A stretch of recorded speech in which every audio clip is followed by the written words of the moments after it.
Hi viewers, welcome to B S talk show. నేను మీ బుర్రా శ్రీనివాస్.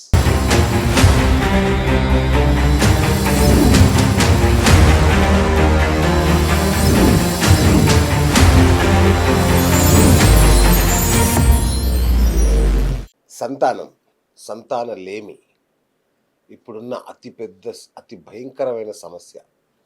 ఇంత శాస్త్రం ఆధునీకరించబడింది, ఎన్నెన్నో కొత్త కొత్త పద్ధతులు వచ్చినా కూడా సంతాన భాగ్యం లేక అల్లాడే దంపతులు ఎంతోమంది.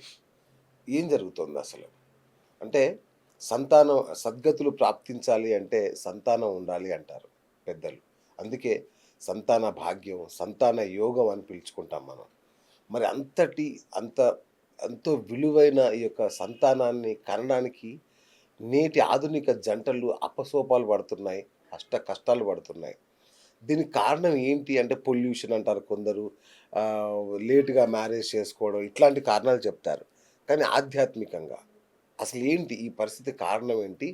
ఎందుకు సంతానం కలగట్లేదు? అందున ఉత్తమ సంతానం అనేది గగనంగా మారిపోయింది. పుట్టుకతోనే రకరకాల రోగాలతో వచ్చేస్తున్నారు. ఆటిజం అని, ఇట్లా అనారోగ్యం అని, అసలు ఇట్లాంటి వాటితో పిల్లలు పుడుతున్న పరిస్థితి. మరి ఈ సమస్య నుంచి మనకు ఆధ్యాత్మిక పరిష్కారాన్ని వెతుక్కోవాలి కాబట్టి ఇవాళ మనం మన మెగా ఆస్ట్రాలజర్ గురువుగారు కశ్యప్ గారు మనతో ఉన్నారు. తెలుసు కదా మనకి, జ్యోతిష్య సారావళి రచించిన కళ్యాణ వర్మ గారి వంశీకులు కశ్యప్ గారు. ఆయన ఏది చెప్తే అది జరిగి తీరుతుంది. మరి అంతటి వాక్శుద్ధి ఉన్న పండితులు చాలా అరుదు. ఆయన ఇవాళ మన స్టూడియోలో ఉన్నారు. మరి ఉత్తమ సంతానం ఇట్లాంటివి కలగాలంటే, అసలు సంతానమే కలగాలంటే ఏం చేయాలి, ఎలాంటి పూజలు, ఎలాంటి వ్రతాలు, ఎలాంటి పరిహారాలు చేసుకోవాలో ఆయన అడిగి తెలుసుకుందాం. గురుగారు నమస్తే అండి. నమస్తే. ఎలా ఉన్నారు గురుగారు? Thank you.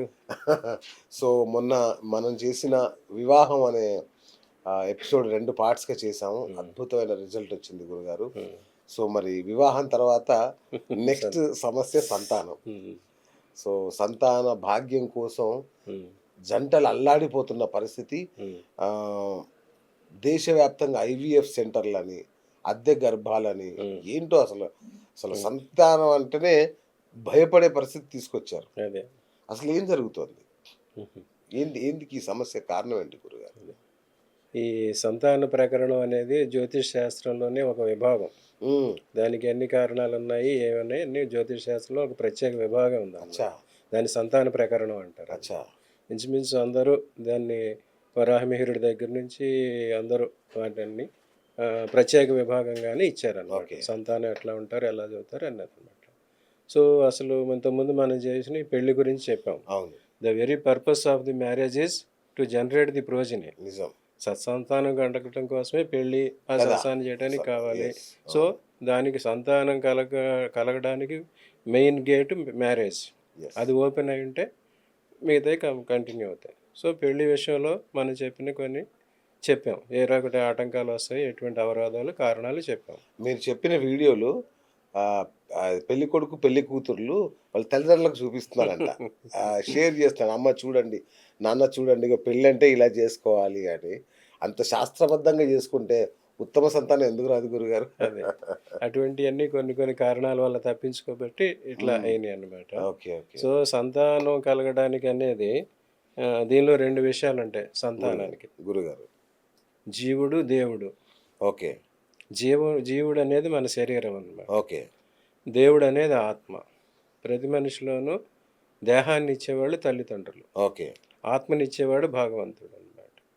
ఈ 2 ప్రక్రియల్లో ఎవరి అనుగ్రహం మనకు లేకపోయినా సంతాన యోగం అనేది జరగదు అన్నమాట. ఓకే. దేహాన్ని ఇచ్చేవాళ్ళు తల్లి తండ్రి, ఆత్మనిచ్చేవాడు భగవంతుడు. మనం దైవ దోషం చేసినా, మన తల్లిదండ్రుల పట్ల దోషాలు చేసినా వారు సంతాన యోగ్యానికి అనుకూలుడు కారు. వారికి అనుగ్రహం ఉండదన్నమాట. సో ఇటువంటి ఎందుకు జరుగుతున్నాయి, ఎలా జరుగుతున్నాయి అనేది ఈ జ్యోతిష మార్గంలో రకరకాల విధానాలు ఉన్నాయి. అవి చెప్దాం. రైట్. అంటే జ్యోతిష్య మార్గంలో అంటే మనం పుట్టగానే మనం రాయించుకుంటాం కదా, దానిలో మన సంతానం భాగ్యం ఉందా లేదా అని తెలిసిపోతుందా గురుగారు? సంతాన భావాలు ఉంటాయన్నమాట. ఎవరికైనా సరే సంతానం కలగాలంటే లగ్న, పంచమ అండ్ గురుస్థానం ఓకే. లగ్నస్థానం, పంచమ స్థానం, గురువు. ఓకే. ఈ 3 స్థానాలు బాగోవాలన్నమాట. ఓకే. లగ్నం బలంగా ఉండాలి, పంచమ స్థానం శుభంగా ఉండాలి, ఓకే. గురువు గ్రహం అనుగ్రహం కావాలన్నమాట. సంతాన కారకుడు గురువు అన్నమాట. హ్మ్. సంతాన స్థానం, పంచమ స్థానం. ప్రతి ఓకే. వాళ్ళ జాతకంలో పంచమ స్థానం సంతాన స్థానం. ఇంకా లగ్న భావం దేహాన్ని తెలియజేస్తుంది, జీవుడు అన్నమాట. హ్మ్. పురుషుడైతే పురుషుడు, స్త్రీ అయితే స్త్రీ. ఆ దేహాలను బట్టి శరీరం వస్తుంది. గురు అనుగ్రహంతో సంతానం కలుగుతుంది. వాళ్ళు ఎటువంటి సంతానం అనేది డిసైడ్ చేసి ఆత్మ ప్రవేశపెట్టేవాడు భగవంతుడు. ఓకే. సో 1, 5, 9 ఈ 3 స్థానాలు శుభంగా ఉంటే, గురుగ్రహం అనుగ్రహం ఉంటే వారికి సంతానం, మంచి సంతానం కలుగుతుంది. ఓకే. ఇందులో ఏ లోపం ఉన్నా ఆ రకమైన అవరోధాలు, ఆటంకాలు వస్తూ ఉంటాయి. ఓకే. అసలు ఈ 3 చెడిపోయినాయి అంటే అనపత్య యోగం అంటారు. వారికి సంతానమే ఉండదు. ఓహ్! అది మెయిన్ కారణం. రైట్. మరి కొందరికి గురుగారు సంతానం పుట్టి వెంటనే చనిపోతుంటారు. ఈ దానికి కారణం ఏంటి గురుగారు? సంతానం చూడాలంటే దీని ఎక్కడి నుంచి అంటే మనిషి దేహం సంతరించుకున్న తర్వాత ప్యూబర్టీ వస్తుంది. ఆ దేహాల ముందు మెయిన్ కారణం. ఆ దేహం ప్యూబర్టీ వచ్చినప్పటి నుంచి ఈ సంతాన విషయంలో జరగాల్సిన ప్రక్రియలన్నీ దేహంలో జరుగుతూ ఉంటాయి. ఓకే. స్త్రీలకు రజస్వలు అయినప్పుడు, అవును. పురుషులకి నూనూగు మీసాలు నూతన యవ్వనుడు అంటారు. అవును. 16, 14 నుంచి 17 సంవత్సరాల మధ్యలో వారికి స్త్రీకి, పురుషుడికి ఆ సంబంధిత అవయవాలు పెరగడం, అవును. జనరేట్ అవ్వడం జరుగుతుంటాయి. హ్మ్. మగవాళ్ళకైతే యాండ్రోజన్స్, అవును. ఆడవాళ్ళకైతే ఈస్ట్రోజన్. రైట్. ఈ 2 స్త్రీ పురుష కణాలకి యాండ్రోజన్, స్త్రీ ఎగ్కి ఏమో ఈస్ట్రోజన్ కారణం అన్నమాట. కరెక్ట్. అప్పుడు అవి వస్తాయన్నమాట. అప్పుడు మగవాడికి మ్యాస్క్యులైనిటీ, మగాడు అన్నది నిరూపించేది ఏంటంటే అది మేసం. అవును. ఆడవారికి, మగవాడికి మేసకట్టు, ఆడవారికి చనుకట్టు. హ్మ్. ఈ 2 సెకండరీ సెక్సువల్ సిమ్టమ్స్ అన్నమాట. హ్మ్. అవి వచ్చిన దగ్గర నుంచి వీడికి నేను పురుషుడినని, మగవాడినని వీడికి తెలుస్తుంది, అవును. అవును. నేను స్త్రీనని వాళ్ళకి తెలుస్తుంది. అవును. సో అందుకోసం స్త్రీ స్వభావం, వారి చనుకట్టు, వారి దేహ స్వభావాన్ని బట్టి తెలుస్తుంది. పురుషుడికి మీసకట్టుతాలు తెలుస్తుంది. హ్మ్. సో ఈ 2 చూస్తారు మెయిన్. అవును. ఎవరైనా టీనేజ్ వచ్చేసరికి ఆకర్షణ జరిగేప్పుడు వీళ్ళలో మీసాన్ని వాళ్ళలో అవును. చూస్తూ ఉంటారు. అవును. ఆ రెండిటి మీదే ఉంటుంది అన్నమాట. సో అవన్నీ డెవలప్ అయిన బాగా ఉన్నాయంటే వారు దేహం పరిపుష్టిగా సిద్ధంగా ఉన్నది అవును. అని అర్థం అన్నమాట. వాటిలో ఏమైనా లోపాలు ఉన్నాయంటే వారికి దానికి సంబంధించిన లోపాలు వస్తాయన్నమాట. అవును. దేహజాత లోపాలు, దైవజాత లోపాలు. ముందు దేహజాత లోపాలు తెలుసుకుంటే తర్వాత దైవ లోపాలు ఏంటని తెలుసుకోవచ్చు. ఓకే. ఓకే. దేహజాత లోపాలు పురుషుల్లో వచ్చేసరికి శుక్రకణాల ఉత్పత్తి కావాలి. ఓకే. శుక్రకణాల ఉత్పత్తికి శుక్రుడు వీర్యానికి కారకుడు. ఆ వీర్యం సరిగా ఉండదా, అది చెడిపోతుంది అనేది 3 గ్రహాలు కారకులు అవుతాయి. ఓకే. కుజుడు, బుధుడు, శని, వీళ్ళు 3 కారకులు అవుతారు అన్నమాట. వృశ్చిక లగ్నం కానీ, వృశ్చిక రాశి కానీ హ్మ్. వారికి 6, 8 స్థానాలు, 12 స్థానాలు అయినప్పుడు అక్కడ ఈ కుజుడు, ఈ బుధుడు, శని ప్రభావం చెడుగా ఉన్నప్పుడు పురుషుల్లో వీర్యకణాలు ఉత్పత్తి కాకపోవటం, ఉత్పత్తి అయినా సరిపడా స్పెర్మ్ కౌంట్ అంటారు, అది ఉండకపోవటం, స్పెర్మ్ కౌంట్ ఉన్న మూవ్మెంట్ ఉండకపోవటం, ఇటువంటి లోపాలు వస్తాయి. ఓకే. అట్లాగే స్త్రీలలో ఎగ్ ఫామ్ కాకపోవటం, ఇర్రెగ్యులర్ పీరియడ్స్ అవటం, డిశ్చార్జ్ ఎక్కువ అవటం, ఇటువంటివి జరుగుతాయి. శుక్రుడు, శని, బుధుడు వీటి 3 కారణం. బుధుడైతే వంధ్యత్వానికి కారకుడు అన్నమాట.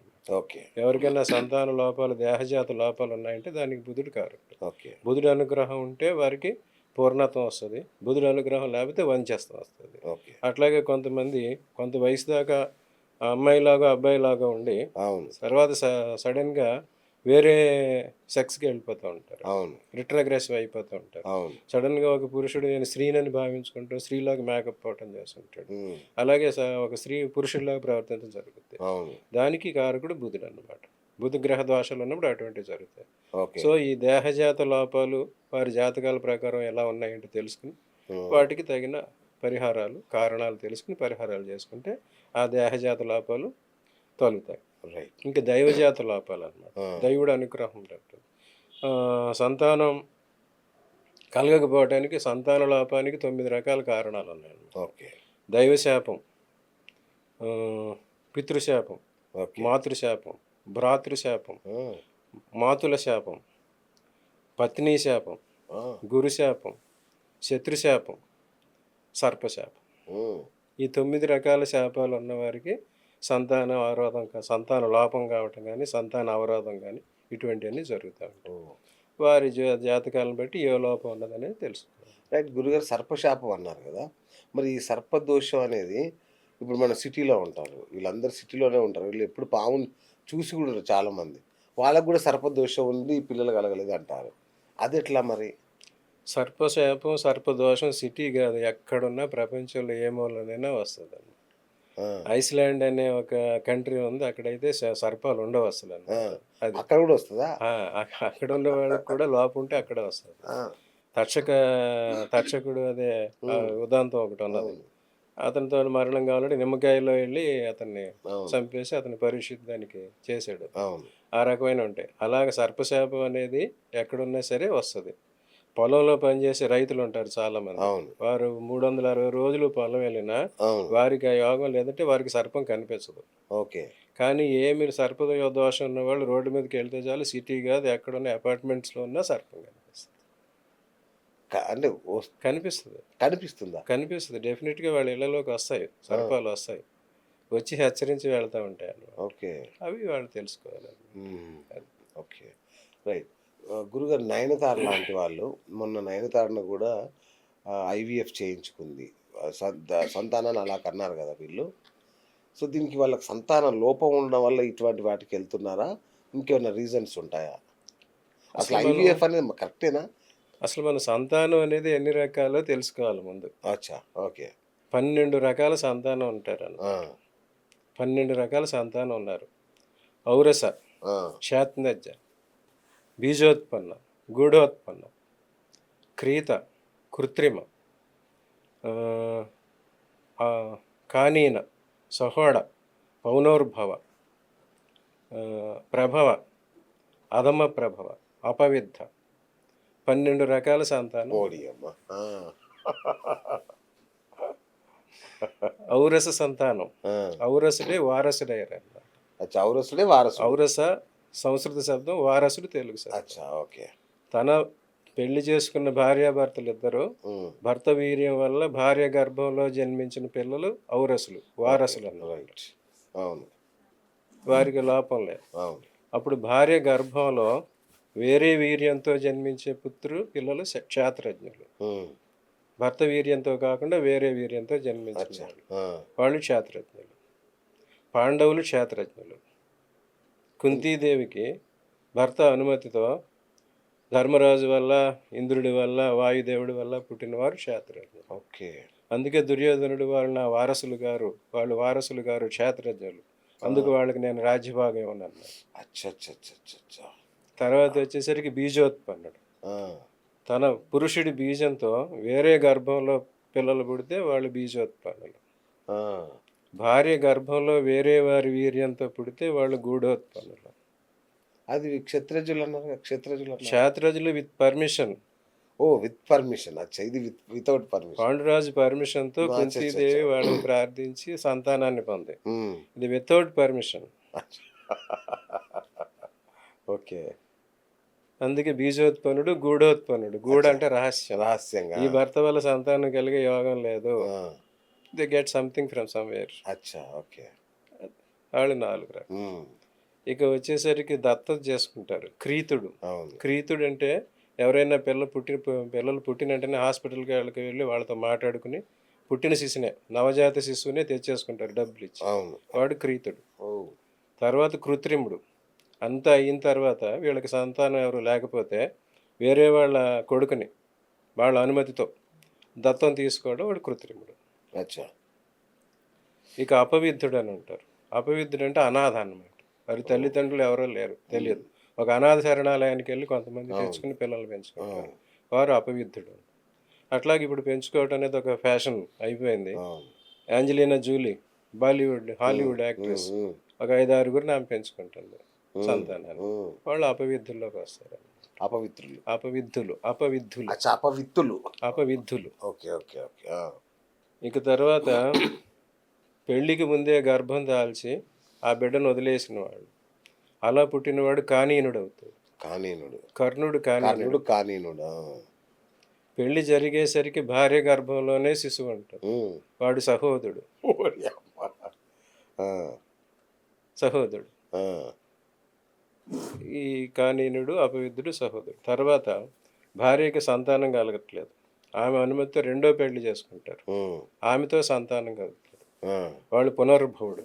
పునర్భవుడు. ఆ, లేదా ఒక ఆమెకు భర్త మరణిస్తాడు. ఉమ్, భర్త మరణించిన తర్వాత వేరే అతన్ని పెళ్లి చేసుకుంటే సంతానం కలుగుతారు.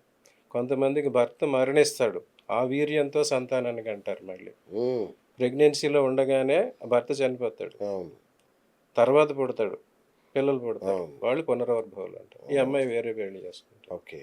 మళ్ళీ. ఇక యజమానికి దాసి, వాళ్ళ ఇంటి దాసి వల్ల పుట్టినవాడు ఉమ్, ప్రభవుడు. ప్రభవుడు అంటే ఈయన విదురుడు ప్రభవుడు. విదురుడు. Yes, yes. విదురుడు ప్రభవుడు. తర్వాత ఇల్లీగల్గా అంటే కోలింగ్ రిలేషన్లో ఉంటారు. రిలేషన్లో ఉండి సంతానానికి అంటారు. అట్లా పుట్టినవాడు అక్రమ ప్రభవుడు. ఓకే. ఉంపుడు గెత్తులు అటువంటి వారికి వచ్చే సంతానం ఓకే. అక్రమ ప్రభువుడు. ఇన్ని రకాల రకాలు సంతానాలు ఉన్నాయి. ఓకే.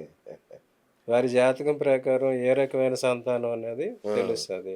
ఓకే. ఇవన్నీ చెప్తే తట్టుకునే శక్తి అసలు ఈ సమాజానికి లేదు. సో సంతాన ప్రకరణం అనేది చాలా పెద్ద సబ్జెక్ట్. ఓకే. అది ఇంతవరకు గురుగారు నాకు ఒక బాటం లైన్, మంచి సంతానం కలగాలి. సరే, కొంతమంది సంతానం వద్దనుకుంటున్నారు, కొంతమంది వన్నారు నన్ను అంటున్నారు, కొంతమంది ఎన్ని తపస్సులు చేసినా పిల్లలు పుట్టట్లేదు. పుట్టిన వాళ్ళేమో ఇట్లా నష్టజాతకులుగాను లేదంటే రోగగ్రస్తులుగాను పుడుతున్నారు. సరే, ఇదంతా ఓకే. సత్సంతానం, మంచి సంతానం అంటే కుటుంబ గౌరవ మర్యాదలను ముందుకు తీసుకెళ్లేవాడు, ఈ దేశానికి మానవాళికి మంచి చేసేవాడు, ఇట్లాంటి వాళ్ళు పుట్టాలి అంటే ఏం చేయాలి? అదే ధర్మనిరతి పాటించాలి, వాళ్ళ వంశ మర్యాదలు పాటించాలి. ఒక్కొక్కటి ఒక్కొక్క బ్రాండ్ అన్నమాట. ఓకే. సో ఇప్పుడు మనం అంతా ఈ విత్తనాలు అటువంటి వాటికి రిజిస్టర్ చేస్తున్నాం, మోనోపలైజ్ చేస్తున్నారు. అవును. ఒంగోలు జాతి ఎద్దులు, అవును, వాటి వీర్యాన్ని రిజిస్టర్ చేసి పెడుతున్నాం. అవును. అట్లాగే మనుషుల్లో కూడా ఉత్తమ జాతి, ఉత్తమ వర్గాలకు సంబంధించిన వాళ్ళు అలా వర్ణ సంకరం కాకుండా వేరే చోట కాకుండా దాన్ని జాగ్రత్త పరుచుకునేవారు. దేహజాతం దైవజాతం రెండూ చెప్పాం కదా. సో ఆ దేహాలను కాపాడుకోవటం అనేది ఒక పద్ధతి, దైవాన్ని ప్రార్థించి దైవాలకు చేయాల్సిన రెండో పద్ధతి. ఒక వంశంలో ఒక వంశము తిరిగి జనరేట్ అవ్వాలి, ప్రోగ్రెస్ అవ్వాలంటే దానికి పితృదేవతల అనుమతి కావాలన్నమాట. ఓకే. సో పితృదేవతలు వెళ్ళిన తర్వాత తిరిగి వాళ్ళు మన వంశంలో పుట్టాలన్నప్పుడు ఆ పితృదేవతల పట్ల మనం ఏమీ అపరాధాలు అపచారాలు చేయకుండా ఉంటే వాళ్ళు మళ్ళీ మన వంశంలో తిరిగి జన్మిస్తూ ఉంటారు. ఓకే. సో ఈ 3 రకాల శుభ ఫలితాలు, శుభ పరిణామాలు, శుభ కార్యక్రమాలు ఎవరైతే చేస్తారో వారికి సత్సంతానం కలుగుతుంది. కాదు గురుగారు, మన శ్రాద్ధం పెడితే సంతానం కలుగుతుంది అంటారు, అంటే మీరు చెప్పింది అదేనా? ఇప్పుడు ఇంతవరకు ఎన్ని రకాల సంతానం కలుగుతారో చెప్పాం, 12 రకాల సంతానం చెప్పాం. అవును. 9 రకాల శాపాల వల్ల సంతానం కలగరు. సంతానం కలగకపోవటానికి శాపాలు ఉంటాయి, అదొక 9 రకాలు. అవి 9 రకాలు. దైవ శాపం ముందుకు ముందే చెప్పారు. అవును. దేవుడికి ఈ రకమైన చేయని వాళ్ళకి దైవానుగ్రహం లేక దానివల్ల సంతానం కలగరు. ఓకే. గురుశాపం ఉంటుంది. గురువుల్ని ధిక్కరించిన వాళ్ళు, గురువుల్ని అవమానించిన వాళ్ళు, గురుగ్రహం పట్ల అపచారం చేసిన వాళ్ళకి గురుశాపం వస్తుంది.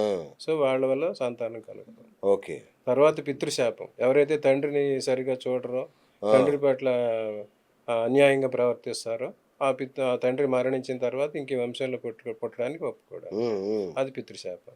అలాగే తల్లి పట్ల అపరాధాలు అపచారాలు చేస్తే మాతృశాపం వస్తుంది. ఓకే. తర్వాత మేనమామల పట్ల కానీ లేకపోతే పిల్లనిచ్చిన మామ పట్ల కానీ ఎవరైనా అపచారాలు చేస్తే మాతృల శాపం వస్తుంది, అందువల్ల పిల్లలు పుట్టరు. ఓకే. తర్వాత భ్రాతృశాపం, సోదరులు సోదరీమణులు ఎవరైనా చనిపోతే వాళ్ళకి ఏమన్నా వీరు అన్యాయం అపచారాలు చేస్తే భ్రాతృశాపం, వాళ్ళ శాపం వల్ల పిల్లలు పుట్టరు. తర్వాత పత్ని శాపమే, ఒక భార్యను పెళ్లి చేసుకుని ఆమెకు సంతానం కలగడం లేదని ఆమెను హింసించి ఆమెను ఏదో తిడితే ఆమె సూసైడ్ చేసి చనిపోతే ఆమె మళ్ళీ శపిస్తే పత్ని శాపం వల్ల సంతానం కలగదు.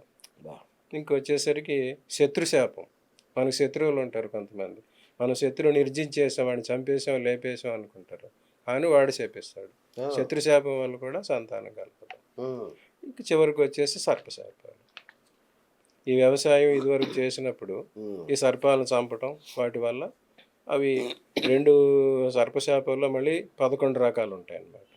అవన్నీ ఎలా జరిగినాయి? సర్పాలు 2 కలిసి ఉన్నప్పుడు ఒక సర్పాన్ని చంపేస్తారు. లేకపోతే 2 సర్పాలు చనిపోవడం జరుగుద్ది. లేకపోతే సర్పం పిల్లల్ని చంపుతారు. హ్మ్. సర్పం గుడ్లు చితికిపోయేలా చేస్తారు. పుట్టలు తవ్వేస్తారు. హ్మ్. ఇటువన్నీ ఉంటాయన్నమాట. వా! వాళ్ళందరికీ కాలసర్ప దోషం వస్తది. అచ్చా! కాలసర్ప దోషం, యోగం 2 అంటారు. ఇదివరకు ఒకసారి చెప్పుకొని కాలసర్పం ఉన్నవాళ్ళు వాళ్ళ పుట్ట వదిలేసి వేరే పుట్టలోకి వెళ్తారు. వాళ్ళ దేశం వదిలేసి వేరే దేశంలోకి వెళ్తారు. ఓకే. ప్రమాదాల్లో భరిస్తారు. ఆ ఆ! రకమైన దోషాలు ఉన్నాయన్నమాట. 12 రకాల సంతానం ఉంటే 9 రకాల శాపాలు ఈ సంతానం కలగకపోవడానికి ఉన్నాయన్నమాట. ఓకే. సో, ఎవరి జాతకంలో ఎటువంటి శాపం ఉంది, దేనివల్ల వారికి సంతానం కలగడం లేదు ఓకే. అనేది చూసి దానికి పరిహారాలు చేసుకుంటే వారి అనుగ్రహం సంబంధించి వారికి సంతానం కలిగే యోగం ఉంటుంది. రైట్. పూర్వజన్మ కర్మలే సంతానలేమి కారణం అని గూడా అంటుంటారు. నిజమా? పూర్వజన్మలో ఎవరికైనా సంతానం పట్ల మనం ఈ రకమైన పాపం ఏం చేసినా, ఆ! దైవదూషణ, దైవధిక్కారం చేసి దైవశాపం వల్ల సంతానం కలగదు. ఆ! వాళ్ళకి అనుగ్రహించాలంటే మళ్ళీ మనం దైవ ఆరాధన, పూజలు హ్మ్. అటువంటివి చేయాలన్నమాట. ఓకే. దైవశాపం తెలుసుకుని ఈ రకమైన పూజలు, హోమాలు, పుత్రకామేష్టి హ్మ్. అటువంటివి చేసుకుంటే వారికి దైవ అనుగ్రహం లభించి సంతానం కలుగుతుంది. ఓకే. ఇంకా పితృశాపం మీరు శ్రాద్ధం పెడితే అవును. సంతానం సంతానం కలుగుతారు. అవును. ఎవరు కొన్ని వర్ణాల్లో సంవత్సరీకాలు చేసి సంవత్సరం శ్రాద్ధ కర్మలు చేస్తారు. కొన్ని అవును. వర్ణాల్లో చేయరు. ఆ ఓకే. చేయని వాళ్ళు ఏం చేశారంటే కనీసం ఈ పుష్కరాలప్పుడు, శివరాత్రి అప్పుడు, ఈ భీష్మేకాదశి అటువంటి పర్వదినాల్లోనూ హ్మ్. హ్మ్. హ్మ్. అటువంటప్పుడైనా పితరులను తలుచుకుని వాళ్ళకి దానాలు ఇస్తే ఓకే. వాళ్ళు అనుగ్రహించి మళ్ళీ చేస్తారు. సంతానం వస్తదని అదొక పితృశాపం. ఓకే. అలాగే మాతృశాపం కూడా. అలాగే భ్రాతృశాపం, మేనమామ. ఎవరి వల్ల అయితే ఇది జరుగుతుందో తెలుసుకుని వాళ్ళకి తర్పణాలు, దానాలు అటువంటివి చేయటం, గయ అటువంటి చోటుకెళ్ళి వాళ్ళకి శ్రాద్ధ కర్మలు ఆచరిస్తే వాళ్ళు సంతోషించి మళ్ళీ వీళ్ళ కుటుంబంలో జన్మిస్తారు. ఓకే. ఇంకా శత్రువులను ఎవరైతే చంపేశారో, శత్రుమర్దనం చేశారో, శత్రుశాపం ఉన్నారంటే అది చాలా భయంకరమైందనమాట. ఆహా! సో, అప్పుడు మీరు పిల్లలు పుట్టడం, పుట్టి చనిపోవటం. హ్మ్. హ్మ్. హ్మ్. సుతక్షయం అంటారు దాన్ని. అవును. దానికి కారకుడు శత్రుశాపాలు. ఓహ్! వీడిని సమూలం వంశ నిర్మూలన చేసేయాలంటారు. అవును. సమూలంగా వంశమే నిర్మూలన అవును. చేసేయాలంటారు. అవును. చిన్నపిల్లలు కూడా వదిలిపెట్టకుండా తుదముట్టిచ్చేయటం అంటారు. అవును. అటువంటి శత్రుశాపాల వల్ల వస్తాయి. అబ్బబ్బా! సో, వాళ్ళకి పిల్లలు పుట్టినా చనిపోతూ ఉంటారు. ఓకే. ఆ శత్రుశాపానికి కారణం తెలిసిన ఏ శత్రువు వల్ల జరుగుతుందో వాడికి జరిగిన రెమెడీలు చేసుకోవాలి. రైట్. ఇన్ని రకాల కారణాలు, పరిహారాలు. రైట్ గురుగారు. శుభగ్రహాలు విన్నాను, దుష్టగ్రహాలు విన్నాను. ఆడగ్రహాలు, మగ గ్రహాలు గూడా ఉంటాయా? అంటే రాశిలో బట్టి సంతాన ప్రాప్తి కలుగుతుందని విన్నాను నేను. నాకు ఆశ్చర్యం వేసింది. పురుష దానిలో రాశులు, స్త్రీ రాశులు, ఆ! పురుష నక్షత్రాలు, స్త్రీ నక్షత్రాలు, ఆ! పురుష గ్రహాలు, స్త్రీ గ్రహాలు. ఆ!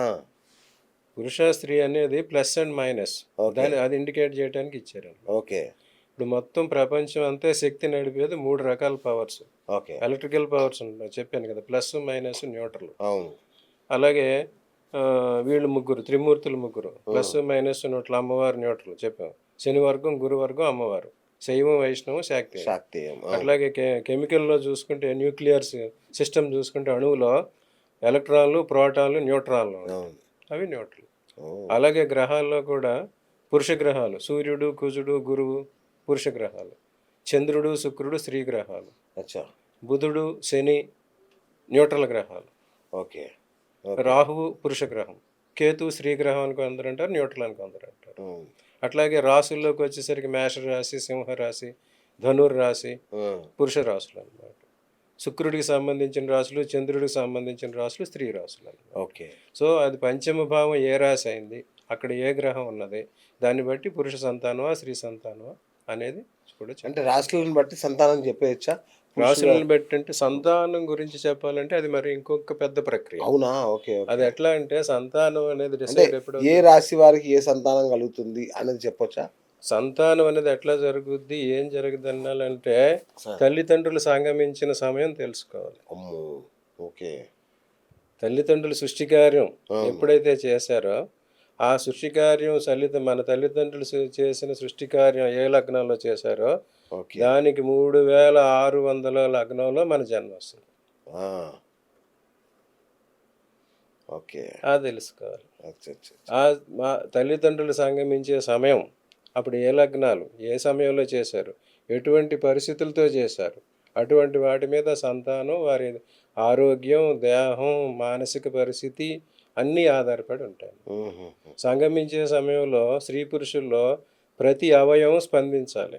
అచ్చా! సర్వావయవ స్పందన కావాలన్నమాట. ఓహ్! మనోవాక్కాయ కర్మణ అంటారు. 11 అవును. 5 పంచ జ్ఞానేంద్రియాలు, కర్మేంద్రియాలు, మనస్సు ఆ! అన్నీ స్పందించాలి. ఆ స్పందించినప్పుడు సత్సంతానం ఎటువంటి దేహ లోపాలు లేకుండా కలుగుతాయి. బాబా! అందులో ఏ అంగం స్పందించలేదో దానికి సంబంధించిన లోపాలు, బాధలు, రోగాలు వస్తాయి. వామ్మో! ఆ! తర్వాత మానసికంగా స్త్రీ పురుషులిద్దరూ ఒకరినొకరు ఇష్టపడి సంగమం చేయాలి. అట్లా కాకుండా బలవంతంగా ఓకే. ఏదో ఆ! ఆయన ఏదో ఏదో రమ్మన్నాడని ఆ! చెప్పి ఈమె ఆ! ఆ! మెకానికల్‌గా, అవును. ఈయనేదో మూడ్ లేకుండా కాదంటే అందుకని ఆ! ఆ రకంగా చేసినప్పుడు ఎవరైతే ఇష్టం లేకుండా సంగమించారో, తల్లి ఇష్టం లేకుండా సంగమించిందంటే పుట్టిన బిడ్డ తండ్రికి వ్యతిరేకంగా ఉంటాడు. ఓడియమ్మ! ఆ! తండ్రి ఇష్టం లేకుండా సంగమించాడంటే పుట్టిన బిడ్డ తల్లికి వ్యతిరేకంగా ఉంటాడు. ఆ! ఆ మానసిక స్థితి వచ్చేస్తది. ఆ! ఆయ్. ఇంకొకటి గురు. ఎవరైతే హ్మ్. సంగమ సమయానికి హ్మ్. 3, 6, 10, 11 ఉపచయ స్థానాలంటారు. ఆ ఉపచయ స్థానాల్లో పురుష గ్రహాలుంటే పురుష సంతానం కలుగుతది. ఓకే. ఆ ఉపచయ స్థానంలో స్త్రీ గ్రహాలుంటే స్త్రీ సంతానం కలుగుతది. అమ్మమ్మమ్మ! దీన్ని ఎట్లా పట్టుకోవడం గురుగారు? అంటే చాలామంది ఈ ఒక్క పాయింట్ కోసం ఎదురు చూస్తున్నారు. అంటే చెప్పాను కదా! వారి సంగమ సమయాన్ని తెలుసుకోవాలి. ఆ! తెలుసుకొని వారు ఏ సమయంలో ఆ! పురుషులకైతే గుర్తుండదు గానీ, అవును. స్త్రీలకైతే ఆ సమయం అవును. గుర్తుంటుంది. అవును. వారైనా కనీసం అది నోట్ చేసుకుంటే, హ్మ్. ఆ సంగమ సమయాన్ని బట్టి ఎలాంటి సంతానం వస్తారు, ఎలా వస్తారు, మగ, ఆడ, కవలల కవలల్లో మళ్ళీ మగ, ఆడ, హ్మ్. తర్వాత వారు ఏ సమయానికి ఎక్కడ పుడతారు, ఎలా ప్రసవం అవుతుంది, అచ్చా! సుఖప్రసవమా, కష్టప్రసవమా, ఆ! ఇంటి దగ్గర అవుతుందా, ఎక్కడవుతుంది, ఆ ఒక్క సమయాన్ని బట్టి. అన్నీ చెప్పొచ్చు. అందుకేనా శోభనానికి అంత మంచి ముహూర్తం పెట్టి అందుకు శోభనానికి అంత అంత ఓకే. ముహూర్తం ఓకే. ఓకే. పెడతారు. ఆ! అది సంగతి. హ్మ్. అట్లానే మన గర్భంలో శిశువు ప్రవేశించిన 9 నెలలు ఉంటాయన్నమాట. అవును. ఆ 9 నెలల్లో ఒక్కొక్క నెలకి ఒక్కొక్క గ్రహం కారకుడవుతాడన్నమాట. అచ్చా! గర్భధారణ జరిగిన ప్రతి మొదటి నెలకి శుక్రుడు కారకుడవుతాడు. ఆ! అప్పుడు బుద్బుదాకారంలో ఉంటది బుడగ, వాటర్ అవును. అంటారు. అవును. దానికి శుక్రుడు కారకుడు. రెండో మాసానికి కుజుడు కారకుడు. అప్పుడు పిండం ఏర్పడతదన్నమాట. దేహపిండం. మూడో హ్మ్. మాసానికి గురువు కారకుడు. అప్పుడు ఓకే. అవయవాలొస్తాయి. నాలుగో మాసానికి శని కారకుడు. హ్మ్. ఎముకలు స్టార్ట్ అవుతాయి. ఐదో మాసానికి బుధుడు కారకుడు. చర్మం ఏర్పడుతుంది. ఆరో మాసానికి శుక్రుడు కారకుడు మళ్ళీ. అప్పుడు జుట్టు ఏర్పడుతుంది. హ్మ్. ఏడో మాసానికి ఆహ్, లగ్నాధిపతి కారకుడవుతాడు. ఓకే. అప్పుడు మొత్తం దేహం అంతా ఫుల్ హ్మ్. బ్లెడ్జ్ తయారవుతది. హ్మ్. ఎనిమిదో మాసానికి సూర్యచంద్రులు 8, 9 సూర్యచంద్రులు కారకులవుతారు. ఓకే. అప్పుడు దాహం, ఆకలి పడుతుంటది. ఓకే. ఒక సమయానికి గర్భిణి సమయానికి ఆహారం తీసుకోకపోతే లోన శిశువు కదులుతాడు. ఓహ్! నాకు ఆకలి అవుతుంది నువ్వు ఆహారం తీసుకో. ఓకే. అవి వాళ్ళకి తెలుస్తాయి. హ్మ్. అందుకోసం వాళ్ళకి బలమైన ఆహారం, సరైన ఆహారం అన్నీ అదే ఇస్తారు. ఇవ్వాలి. ఓకే. ఇప్పుడు ఎవరైతే గర్భధారణ సమయంలో అంతమంది ముందు పులుపు తింటారు. అవును. ఆ పులుపుకి కారకుడు శుక్రుడు. అచ్చచ్చ! గర్భధారణ జరిగిందని చెప్పేది ప్రథమ మాసంలో పులుపు తింటారు అందరూ. హ్మ్. దానికి కారకుడు శుక్రుడు. అట్లాగే ఏ రకమైన గ్రహ ప్రభావం నడుస్తుందో ఆ రకమైన పదార్థాలను వాళ్ళు ఇష్టపడి తింటారు. హ్మ్. హ్మ్. గురు ప్రభావం ఉన్నప్పుడు స్వీట్లు తింటారు. అచ్చా! సూర్యుడి ప్రభావం ఉన్నప్పుడు కారం తింటారు. సూర్యుడి ప్రభావం ఉంటే చేదు తింటారు.